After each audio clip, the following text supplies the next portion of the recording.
wabaluseewo olutalo wakati wa Honorable Katolu Bwama ne Bobi Wine. Agamba nti ye munene ku Nuupu, akasiba nti munene ku Nuupu.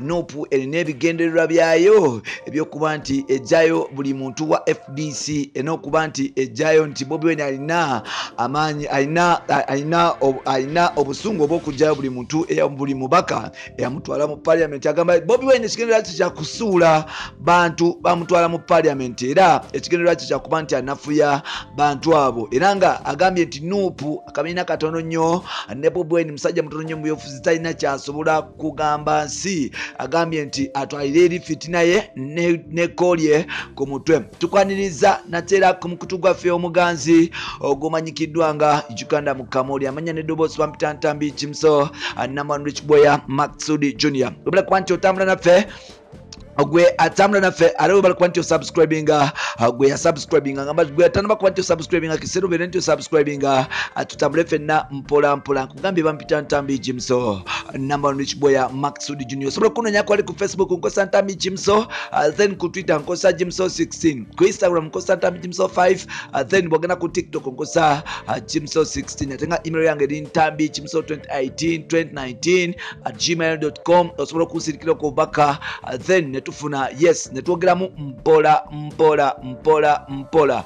Yes, olunaku lwaleero waliwo ensonga ezigenda mu maaso. Waliwo olutalo wakati wa Bobi Wine kwogata ne Honorable Katolu Bwama. Olutalo luno yes tetumanyi nsonga kwe luva, tetumanyi busungu bwe buva, naye ng'ate tugenda kuba tubikutuusako mpola mpola. Katolu Bwama si musanyufu na Bobi Wine, era avuddeyo n'alumba Bobi Wine bubi nnyo. Yes, avuddeyo n'alumba Bobi Wine bubi nnyo era nga si musanyufu. Now waliwo ebibadde bigera mu maaso, that is kwe kususula ku babaka abagenda okuba nti bakiikirira oba n'okuba nti bakwata bendera ku kadi ya Nuupu, era nga wetwogerera abantu bangi basuuliddwa. Dr. Joseph Chameleone ku Balodimia tebamuwadde, then bwagenda kasiba nte Lubaga North tebamuwadde, era nga wano webavudde olutalo.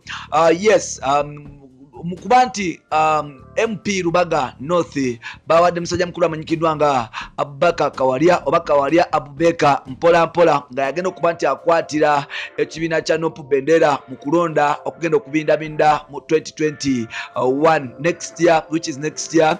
Waliwo ebigambo omusajja mukulu amanyikiddwa nga Katolu Bwama byavuddeyo n'ayogera, and yes n'okuba nti atangazaako eri eggwanga. Naku lwaleero Katolu Bwama avuddeyo n'abuuza abantu bangi ebibuuzo kwogata ne Bobi Wine. Eba oliawo abasinga bavuddeyo ne bagamba nti Katolu Bwama atandise okuba nti alirwanyisa Bobi Wine. Katolu Bwama right from music yagamba nga Bobi Wine bwatasobola ne mu musical okujja, yes, ne mu politics okujja byasooka kubeera bwe bityo, naye oluvannyuma yamala n'amukkiriza. Waliwo political wave eze mu Uganda, that is people power, our power, era nga ekibiina kya Nuupu kyezimu ku byebyo ebibiina ebitandise okuba nti biteekawo enkyukakyuka mu kuba nti bagenda mu kamyufu okulaba n'okuba nti yes mu kuba nti bagenda mu kamyufu bamu vetting okulaba ani alina amaanyi agasobola okuba nti akwatira bendera ekibiina kya Nuupu, n'okuba nti oba oliawo bajjako gavumenti gye bagamba nti erudde mu buyinza omwaka ogujja, that is National Resistance Movement eya President Yoweri Kaguta Museveni, okuba nti emamulwako mu buyinza bagenze mu vetting aba Nuupu ne balonda abantu abali awo basobola okuba nti yes bakwatira kadi zaabwe okuba nti bamega abasajja ba NRM n'ebibiina ebirala wansi. Wano no mu kuba nti bagenda mu vetting, musajja mukulu amanyikiddwa nga Kasiba Nte, ngono musajja wa Buganda, musajja wa Ssaabasajja Kabaka wali eri Emengo. Omusajja ono yali munnamawulire, yes mpola mpola, yes ne Katolu Bwama nga bakola ku radio yemu, yes teyasobodde kuba nti afuna kaadi eno. Oba oliawo Katolu Bwama ekyamunyiziza, Katolu Bwama yavudde n'agamba nti Bobi Wine musajja munanfuusi. Bobi Wine ekigendererwa kye kwe kuba nti anafuya buli muntu yenna egazzako kuba nti amutwala mu Parliament emyaka ng'esatu emabega, wali ng'ayita mu Kyadondo East mu buli mubaka yenna yamubeererawo Bobi Wine agezezaako kuba nti amusuula, era nga Katolu Bwama agamba nti akabiina ka Nuupu katono ku brandi ng'ezimu, era agambye nti mu kulonda okujjako buli Nuupu yes gwe batadde wali ku Lubaga South okuba nti avuganya Katolu Bwama, agambye nti agenda mukuba ennume y'ekigo, yes n'ebyenda agenda mukuba ennume y'ekigo, yes agende ku drip, bw'agenda mukuba ennume y'ekigo agwe ku ddalu. Katolu Bwama agamba nti Bobi Wine agezako kunafuya ba political seniors abaluddewo nga bakolera abaluddewo nga bakola era avudde n'agamba nti ekigendera kya Bobi Wine ne Nuupu kyakuba nti basuula kye bayita FDC n'abantu ba FDC bonna okuba nti babanafuya. Avudde n'agamba nti talaba nsonga lwaki ba senior politicians bajoininga kabina akanuupu akakamalawo ebbanga etono ate nga tekalina maanyi.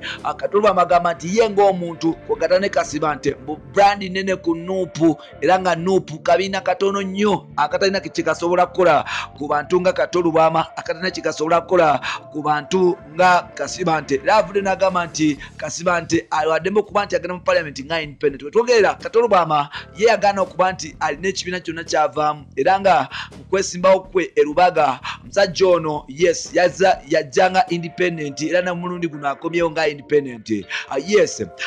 Katolubwama agamba nti Bobi Wine ekigendero kyakusuula FDC kwe kuba nti asuula Dr. Kizza Besigye n'okusuula abantu abamu okuba nti abanafuyiza ddala kwe kuli Dr. Jose Chameleone Guyama-Kat olw'ekigendero ekimu ate n'aleeta mulamu wa Natiifu Nabila Sempala.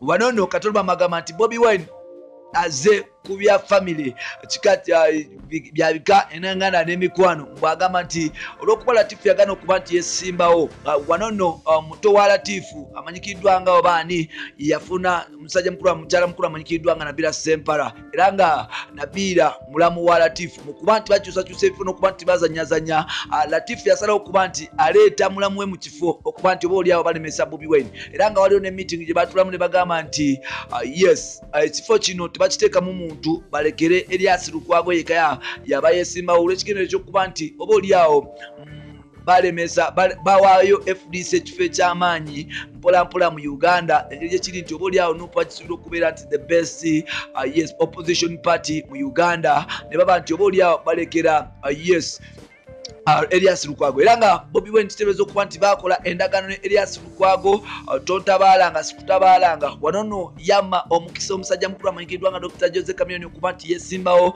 ng'akozesa kadi ya Nuupu. Jose Chameleone kino kyetambugana kuba nti ajjanga independent era yegasse ku basajja nga Katolubwama yegasse ku basajja abaza independent nga Kasibante n'abasigaddewo mpolampola era nga wetwogerera Jose Chameleone naye ali independent. Katolubwama agambye nti Bobi Wine wa musajja wa mutima mubi musajja ono yazze just kusanyawo era nga gye bagamba struggle tebalina bbanga gye babaddemu. Katolubwama agambye nti bantu babadde mu struggle Bakasibante babadde mu struggle okumala emyaka nga 2 tebalaba nsonga lwaki omuntu ovaayo n'obuuza omusajja ng'oyo n'omubuuza nti struggle gimazemu ebbanga ng'ate aze abeera mu struggle aze alumba aba aze alwanyisa gavumenti gye bagamba yemusibira mu bbwa okumala ebbanga ddene gwe n'omubuuza nti obadde mu struggle bbanga ki.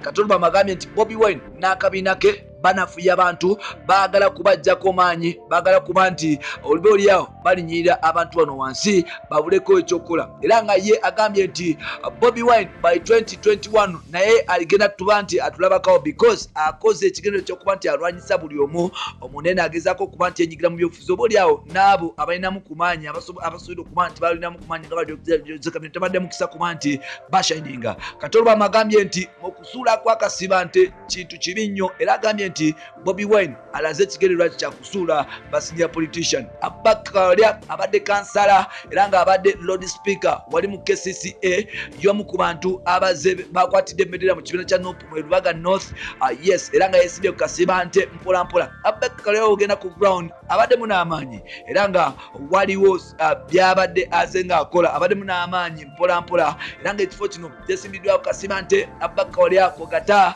omukyala mu NRM Olivia Namisango Betty Kamya. Wano nno kikulaga nti kino ekifo kirina ba potential competitors era ayitawo yanayitawo.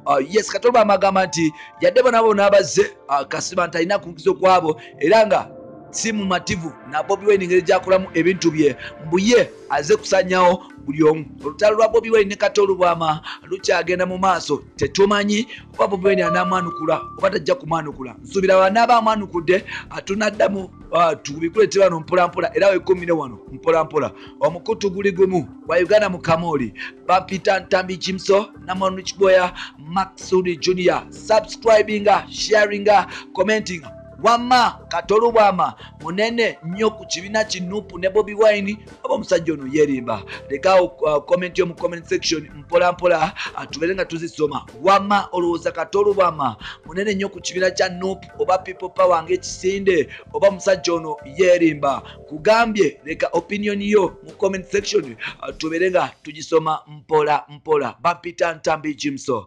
Bye bye for now.